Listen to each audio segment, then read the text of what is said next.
Interior minister Mohsin Naqvi साहब कहते हैं कि आगे जो काकरोच थे जिन्होंने मोदी के घुटने टिकवा दिए थे, उनकी धमकी देते हुए शायद पाकिस्तानी के पॉलिटिकल सिस्टम को भी वार्न किया कि अगर आप लोगों ने नौजवानों को हकूक नहीं दिए फिर जो है हमारा सियासी सिस्टम जो है वो खड़ा नहीं हो पाएगा। और 80 सालों से हम एक ही सिस्टम के अंदर चल रहे हैं, क्योंकि डेमोक्रेसी के भी 3-4 मॉडल्स हैं। बिलावल भुट्टो साहब ने वहां पे गर्जे बरसे और इस मरतबा फिर उन्होंने वफाकी हुकूमत मुल्ली को निशाने पे रखा।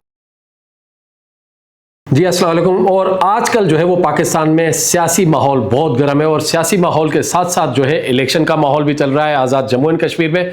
तो दूसरी तरफ से जो है एक नई बहस छिड़ गई है और नई बहस जो है वो हमेशा पाकिस्तान में एक सियासत में बड़ी शिद्दत लाती है, तेज़ी लाती है और बहुत सारे जो है रेजिस्टेंस लाती है। वो नई बहस जो है इंतज़ामी यूनिट्स और सूबों के हवाले से छेड़ दी गई है। हाँ जी, इस मरतबा ये बहस जो है वो बड़ी ही ताकतवर शख्सियत और बड़ी ही पावरफुल लोगों के दरमियान की तरफ से जो है छेड़ी गई है, क्योंकि इस्लामाबाद में जो है आज एक जो है पहली इकनॉमिक समिट हुई जिसमें जो है पाकिस्तान के जय्यद सियासतदान, वकील, कानूनदान और बिजनेसमैन जो है वहाँ मौजूद थे। और वहाँ पर ये बात खड़े होकर कही पाकिस्तान के जो सुपर मिनिस्टर हैं, जिसको हम इंटीरियर मिनिस्टर मोहसिन नकवी साहब कहते हैं, उन्होंने खड़े होकर बड़ी अच्छी बातें की। और वो अच्छी बातें ये थी कि उन्होंने पाकिस्तान के हर वो मसाइल बताए जिनको हल करना सबसे ज़्यादा अहम है और वो ये हल जो है जितना जल्दी हो सके उनका हल किया जाए। हाँ जी, उन्होंने सबसे पहले मसला उठाया नौजवानों का।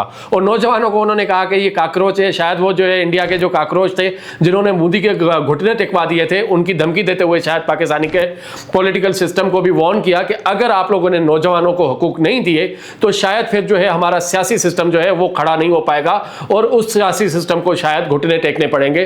तो एक तो उन्होंने काकरोच की धमकी लगाई, लेकिन अच्छी बातें उन्होंने ये कही कि इंतजामी यूनिट्स बने, उनको सूबे कहते हैं या इंतजामी यूनिट्स कहते हैं, और लोगों तक जो है वो वसाइल पहुंचे। वहीं पे उन्होंने कहा कि एक शख्स जो है वो पाकिस्तान के जो शख्स हैं वो 20-22 घंटे जो है आपके लिए मेहनत कर रहे हैं, दिन रात मेहनत कर रहे हैं और आपके लिए अपॉर्चुनिटीज लाते हैं। अब ये पाकिस्तान के सियासतदानों का काम है कि वो इन अपॉर्चुनिटीज को कैसे पेश करवाते हैं, वो कैसे जा रहे हैं, क्योंकि पाकिस्तान में ये जो सिस्टम चल रहा है सूबों का, और ये सिस्टम नहीं इवॉल्व हुआ पिछले 80 सालों से, और 80 सालों से हम एक ही सिस्टम के अंदर चल रहे हैं, क्योंकि डेमोक्रेसी के भी 3-4 मॉडल्स हैं। तो कौन सा मॉडल हमने अपनाना है? तो मोहसिन नकवी ने जो बातें कही वो अपनी जगह बजाय कहीं और सारी बातों के जो है हल भी बताए, मसाइल भी बताए, हल भी बताए। और उन्होंने कहा ये तमाम तर मसाइल जो है लेके जाने पड़ेंगे, अवाम के पास जाना पड़ेगा और ब्रॉडर डायलॉग्स करने पड़ेंगे।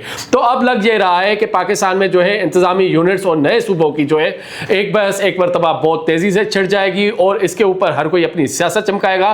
तो वहीं पे मैं आपको बताता चलूं कि पाकिस्तान का जो सिस्टम है, जो पाकिस्तान का कानून है, पाकिस्तान का जो आइन है, आर्टिकल 140A जो कहता है कि सूबों को जो है जो एम्पावर करे जो टर्शरी गवर्नमेंट से। हाँ जी, 3-4 किस्म की गवर्नमेंट्स होती हैं, एक फेडरल गवर्नमेंट होती है, एक प्रोविंशियल गवर्नमेंट होती है, फिर उसके बाद आती है एक डिस्ट्रिक्ट गवर्नमेंट्स। हाँ जी, लोकल बल्दियाती हुकूमतें। तो बल्दियाती गवर्नमेंट्स को जो है एम्पावर करें तो वो आपको जो है डायरेक्ट शेयर जो है आम शहरी तक जाके पहुंचेगा। सिर्फ जो है वो लाहौर, इस्लामाबाद, कराची, पेशावर, कोयटा की डेवलपमेंट नहीं होगी, बल्कि पाकिस्तान के जो दीगर अजला हैं, छोटे शहर हैं, उनकी भी डेवलपमेंट होगी जब आप एम्पावर करेंगे। अगर आप एम्पावर नहीं करेंगे तो फिर ये कोलैप्स हो जाएगा सिस्टम और जो है ये ज़्यादातर चल नहीं पाएगा, क्योंकि नौजवानों को रोज़गार नहीं मिल रहा, नौजवानों को सहूलतें नहीं मिल रही। बिजनेसमैन जो है वो अपना काम उनका होता है मुल्तान का, तो वो लाहौर तक आते हैं। अगर सखर के बिजनेसमैन का काम होता है तो वो कराची जाते। तो ये सारी चीज़ें मोहसिन नकवी ने वहाँ बयान की और वहीं पर जो है मियां आमिर महमूद ने, एहसन बून ने, दीगर लोगों ने भी नए एडमिनिस्ट्रेटिव यूनिट्स की हिमायत की और कहा कि ये एज सून एज पॉसिबल बनने चाहिए। जैसे कि मैंने आपको बताया कि मोहसिन नकवी ने कहा एक अहम शख्सियत आपके लिए अपॉर्चुनिटीज ला रही है जो दिन में 20-20, 22-22 घंटे मेहनत कर रहे हैं, और आप जो है अपने पॉलिटिकल सिस्टम को, अपने पॉलिटिकल स्ट्रक्चर ढांचे को ठीक करें ताकि दुरुस्त सिमत में जो है इन्वेस्टमेंट्स आए और जो है वसाइल का जो है वो एक बेहतरीन तरीके से इस्तेमाल हो चुके हैं। वहीं से अब चलते हैं आज़ाद जम्मू एंड कश्मीर पे। तो बिलावल भुट्टो साहब ने वहाँ पे क्या किया है, एक मरतबा फिर गर्जे बरसे और इस मरतबा फिर उन्होंने वफाकी हुकूमत को है, नून लीग को निशाने पर रखा है। और वहाँ पर उन्होंने कहा है कि जी वो PTI के साथ हाथ मिला के बात करने के लिए तैयार है और मैं PTI वालों को दावत देता है आए बात करें और बात करें। एक नुकता है और एक नुकता ये है कि फ्री एंड फेयर इलेक्शंस पे बात करें तो बिलावल भुट्टो साहब जो है अभी तक भी अपनी तेजी से आ रहे हैं और नून लीग के ऊपर अटैक पे अटैक कर रहे हैं। वहीं पे ही नून लीग की तरफ से भी जो है वो जवाबी हम दिए जा रहे हैं। लेकिन वहीं पे ही इसी पूरे माहौल में सबसे जो अच्छी एक चीज नजर आई है वो खबर नजर आई जब मोहसिन नकवी साहब की सदर मुमलिकत आसिफ अली जरदारी साहब से मुलाकात हुई।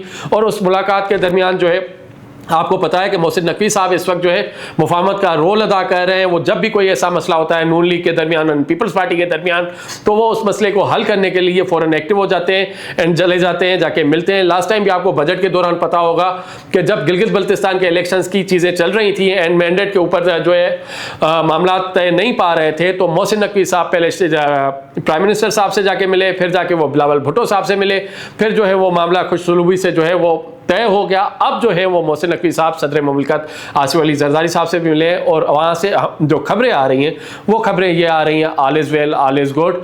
तो ये सारा जितना भी हीट चल रही है ये सिर्फ इलेक्शन के दिनों तक है। तो ये सारे जितने मामला हैं जब आज़ाद जम्मू एंड कश्मीर के इलेक्शंस मुकम्मल हो जाएंगे 2 अगस्त एंड 5 अगस्त और आगे चल के गवर्नमेंट बनेगी जो भी पार्टी मेजोरिटी में होगी तो ये नून लीग के एंड पीपल्स पार्टी के मामला आपस में बिल्कुल आप देखेंगे नॉर्मल हो जाएंगे। ये सिर्फ एक जो है अपना इंतखाबी जो है गर्मा गर्मी है और ये सियासत है। लेकिन वहीं पे जैसे मैंने शुरू में आपसे बात की कि नए इंतज़ामी यूनिट्स की जो ये बहस छिड़ चुकी है ये आगे चल के बड़ी इंटरेस्टिंग होगी और इसके हवाले से हम आपको अपडेट्स देते रहेंगे जी।